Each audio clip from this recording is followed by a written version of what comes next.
Hey, ladies and gentlemen. So I woke up one day and thought maybe a Jade video will be nice, you know? Another one wouldn't hurt.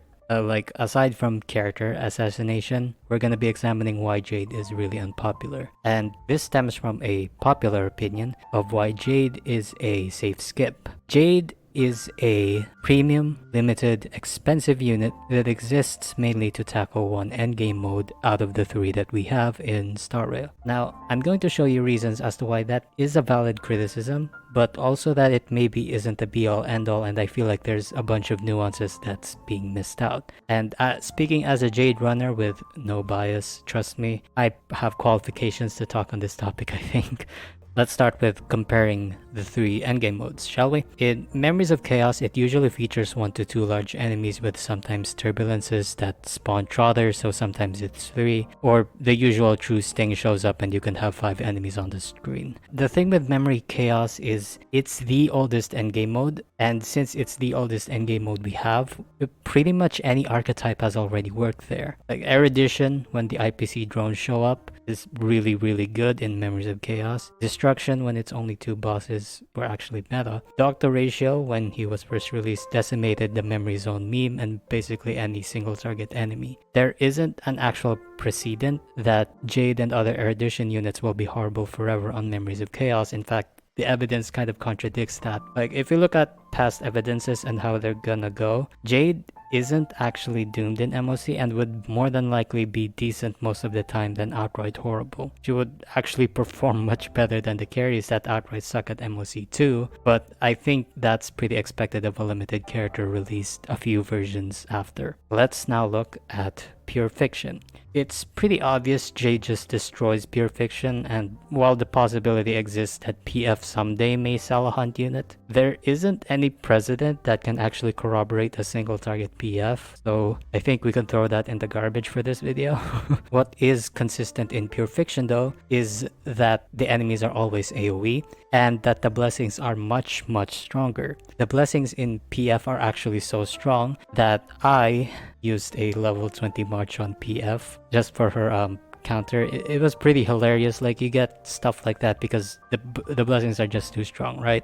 And so the variety of PF blessings matter a lot more. The recent DOT PF sucked for pretty much any player that didn't get Flax 1. This is because DOT is such a specific archetype and most players didn't actually have DOT built, so a lot of people were already at a disadvantage, and because the blessings in PF are so strong, they were put into an even bigger disadvantage. So it just ended up into a perfect storm of, if you didn't run DOT, this feels pretty painful. Jade's so-called overkill power in PF is actually kind of a help here, because when blessings don't necessarily play to Jade's favor, he's hurt a lot less than someone like Himeko or Herta, who actually does have conditionals for their power to shine. Because you end up in situations like the DOT PF where you barely clear 30k, where Jade's just so strong at PF anyway that she can go through it without the blessings. Lastly, Apocalyptic Shadow. Okay, this one is weird because we've only had one, and we can't really put a precedent to it thanks to that. It wasn't the hunt specific content that people expected. It was more focused on break. Looking back, it actually made sense because Harmony MC released, so they pretty much gave an endgame mode that just said, hey, build this character. Jade is actually still really good in Apocalyptic Shadow, the first one we got. Apocalyptic Shadow bosses are so skill reliant, what I've experienced, and the ads are actually so annoying that you want to respect them. Jade being able to completely destroy ads means that you don't have to play to the mechanics a lot more. Like, for example, the Cocolia boss, she would start freezing you if you didn't kill the ads fast enough, and Jade pretty much destroys them in one fell swoop. She's still useful when the ads show up, which I feel like is going to be a pattern in Apocalyptic Shadow. Of course, the problem comes after when the ads die and you're left with one enemy, then Jade is kind of a sitting duck and she's just kind of worthless. But I feel like she's already done her job there, actually. Even though she's done her job already, there's plenty of other units that can facilitate better single target damage with less overkill AoE, but I think Jade would still be kind of useful. So now that we looked at all 3 endgame modes and just compare them with one another, let's put some common arguments together. PF is the weakest endgame mode. I feel like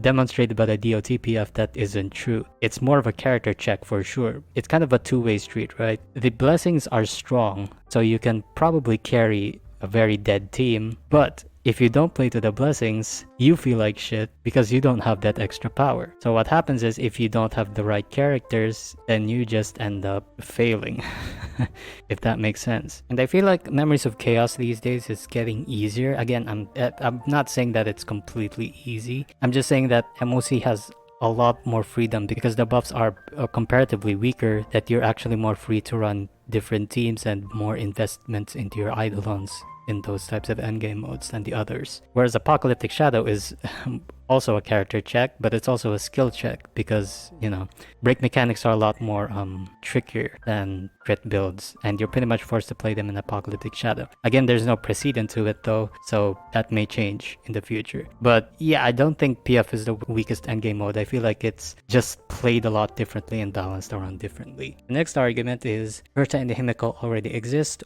Why pull Jade? Well, like I explained earlier, Herta and the Himeko have conditionals on their own. They aren't hard conditionals most of the time, but they are conditionals nonetheless. Like in the DOT PF, the DOT blessing is actually so strong that Herta may miss it, which is hilarious. If the DOT drops them to 50% HP, Herta doesn't detect it and doesn't do a spin, which is not good. Himeko also suffers from just weakness break checks in general. Of course, she herself doesn't need to break, she just needs anybody to break, but that is a restriction that Jade doesn't have. And again, Jade is an overkill option and feels a lot easier, that when blessings don't play to her, it feels a lot better than the others. So at least you have that. The next argument is characters that are broken at other game modes will be good for PF, but characters that are broken for PF isn't good at the other two. I feel like we've already explained that this isn't necessarily true. In terms of destruction units, there's some destruction units that actually don't like PF because it's an endgame mode that makes some overkill one-button nukers like Danhing and Imbiber to Lune waste out on a lot of damage instead of faster ones and more frequent attacks like Jade. Actually something that could hold back destruction, but you know, Clara exists. And Clara for Apocalyptic Shadow, I don't know, man.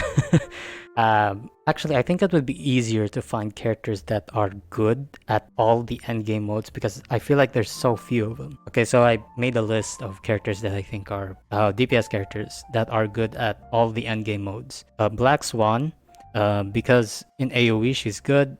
In Memories of Chaos, even when it's single target, she feels really good because she can also just use her basic attack. She doesn't have to spam her skill all the time against single target, which makes her very good. Acheron with quotation marks, because Acheron in PF feels really bad without the specific blessing and would actually still be more reliant on Black Swan. I'm a bit 50-50 on just to remove Acheron altogether because she's so reliant on Black Swan that I feel like not really a credit to her power. But the fact is that Acheron doesn't care how many enemy targets there are. Very few DPSs have this distinction. Argenti, also in quotation marks, because I feel like Argenti is good at single target because there's actually not that much pure single target fights. They will summon a bit of ads at some point and Argenti will be useful for it. And when there's only one single target, his level 2 ultimate isn't that big of a damage loss actually. So that's nice. I mean, he's also just busted for PF, so we don't even need to mention that.